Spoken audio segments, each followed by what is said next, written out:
তাড়াতাড়ি তাড়াতাড়ি লিখে নাও, তাড়াতাড়ি। হ্যাঁ তাড়াতাড়ি। তো কদিন পরে এক্সাম, কি করবি? কদিন পরে এক্সাম। হ্যাঁ, তুই পারবি? সব লিখতে পারবি? হ্যাঁ, সব লিখতে পারবে? ম্যাম যা যা লিখতে দেবে পারবে? হুম, তাহলে তাড়াতাড়ি এগুলো লেখো তো, এটা তাড়াতাড়ি লেখো। এটা কি লিখছো বলো তো? ইউ। হুম, লিখলে তোমার খুব একটা আওয়াজ হয়। মন দিয়ে যদি লেখে তাহলে খুব একটা টাইম লাগে না, কিন্তু যখন সে লিখতে চাইবে না, কেউ লেখাতে পারবে না তাকে দিয়ে। এখানে এটার মধ্যে আমি যেটা এরকম এটা লিখি, তারপরে আমার এখানে আমার লেখাটাই কম। লেখাটাই কম, তাহলে কি পড়াটা বেশি?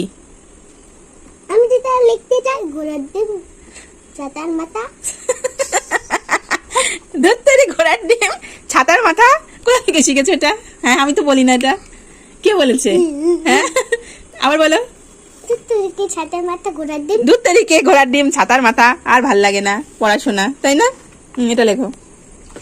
এটা লিখতে চাই, তারপরে ফুট ফুট করে আওয়াজ, ফুট ফুট করে আওয়াজ হয়। আচ্ছা তাড়াতাড়ি লেখো, তাড়াতাড়ি। তাহলে এটা কি লিখছি আমরা? ওয়াই। হ্যাঁ, লেখো লেখো লেখো। নিচে। হ্যাঁ, এই হয়ে গেল আমাদের ইংলিশ হোমওয়ার্ক। এবার বন্ধ করে নম করো। তাহলে আটথলা কোথায় গেল? কোথায় গেল আটথলা?